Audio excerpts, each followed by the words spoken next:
Bonsoir, bonsoir, bonjour, c'est ED Congo Basango Télévision.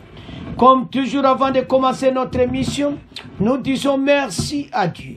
Nous disons merci à nos chers abonnés et téléspectateurs qui nous suivent partout dans le monde et en RDC. Ande Konanga, soyez les bienvenus. À la une, chers téléspectateurs, le gouverneur Bandeko du Nord Kivu, Peter Siriwani, a une stratégie pour la conciliation Makamba Kagame, à territoire Kibi. À l'objet qui a besoin de population pour accompagner l'armée dans la reconquête de territoire. Stratégie. Il a appelé ce mardi 3 octobre la population à accompagner l'armée à la reconquête des partis sous occupation des rebelles. Il a lancé cet appel au cours d'une rencontre avec plusieurs représentants de la jeunesse dans sa province. Bandeko azana ba stratégie ba jeune wana nyonso bakosangana to ebisaki binoki match na est des amobu donc azana ba stratégie bien tozomona ngo déjà ba stratégie zo kene bien. Alors accompagner de l'armée, c'est le devoir de tout citoyen. Nous avons ce devoir d'être ensemble pour récupérer la partie du territoire à Peter Siriwani. De leur côté, ces jeunes ont recommandé l'autorité provinciale de déployer des soldats dans les entités abandonnées par les rebelles. Bayebisi ke moma yangoyo. Tinda batu rapide na Ruchuru, Bisanza ndepira Busanza, tinda armée rapide. Ozomona. Accompagnement wana ayebi neki akosala ngo. Mais alingi population aloba. Ozomona. Alors, FARDC, Nakata Binza, Busanza, wow, Bazokoma Kalati. Donc, tous ont gagné ma lembe. Alors, c'est entre autres des zones situées au nord de Rutshuru, Bandeko. Ces coins abandonnés au nord Kivu est contrôlé par des miliciens Wazalendo qui commandent diverses exactions contre la population, dont des barrières illégales contre la population. Donc, Wazalendo paye. Azo bundana makam, mais azako tongisaka population. Il faut bailler kolon malam. Nous voudrions ce que vous disiez de votre autorité, que les opérations soient élargies au niveau de l'ouest de Oisha. Les gens continuent de mourir, des jeunes gens se sentent abandonnés dans cette région.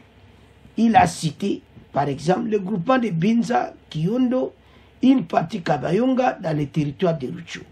Il n'y a pas de M23, ni les militaires, mais seulement les miliciens Wazalendo. Je voudrais ce que vous nous aidiez à amener les militaires comme vous l'avez fait à Mouchaki. Azokena militaire kuna. Donc, Wazalendo bazawana, et la population se comprend. Mais ma bezande ben si dans Bazakusala. Ce qui te travaille na bangoza mabete. Yango nde mutu esopesa propriété yango bango basengi ete bakende kuna.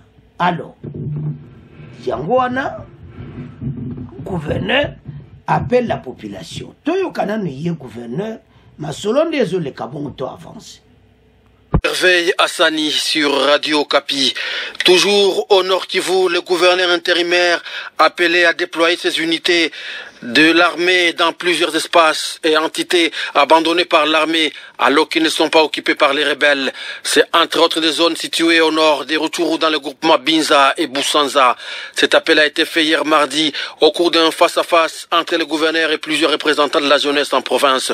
D'après l'un de ces jeunes, ces groupes armés locaux contrôlent des entités entières où ils font la loi mais aussi se rendent coupables de plusieurs exactions, notamment des barrières illégales contre la population. Laurent Mugiraneza, représentant de l'intercommunautaire. Il voudrait assez que vous disiez de votre autorité en tant que commandant des opérations, afin que les opérations soient élargies au niveau de l'ouest de Wicha, là où les gens continuent à mourir et les jeunes gens se sentent abandonnés dans cette région.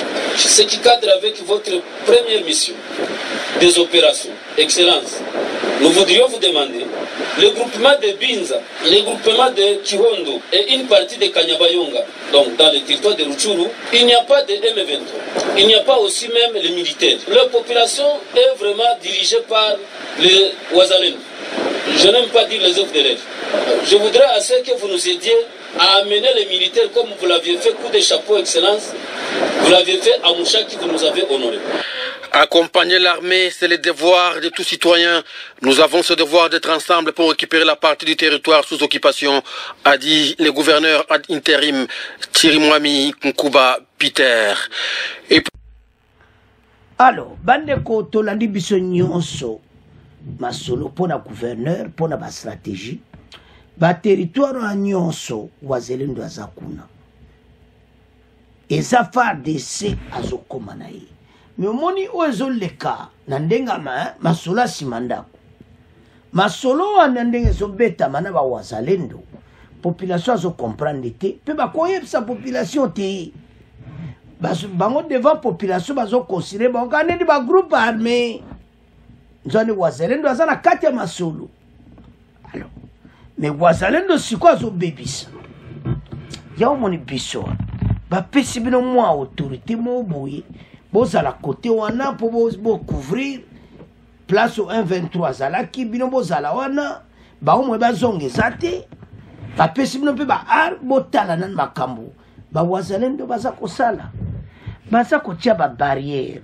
kosengaka bataxe illégale bakomika nemona ba 123 ya mboka na biso tana chance ta oyo eza biloko mo armé fa fungola miso tolandi armé biso nyonso mais bakende mbala moko batinda yaolo tosenga mokonzi ya mboka ndenge alobaki na kasumba lesete 40,000 wanyonso badéploye basoda bajeune basi bayi bodéploye bango partout soda azali moto akobouge te armé aza na discipline bakende wazalendo akotosa pasi azolia wana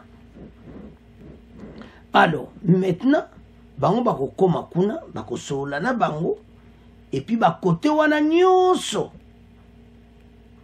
oyo wazalendo avandi armé ayanoki pasi au fur et à mesure wazalendo azowumela azokomisa ngo lokola makambo kaka ba M23 oyo bolani déjà otia babarrière lobe elongo babarrière komi likambo non tozosepela bongo te alors bakonzi eza vraiment l'urgence et comme étant beau déployer très rapide masolo kuna était vraiment esalama que bato wana tout côté wana nyonso masolo esila parce que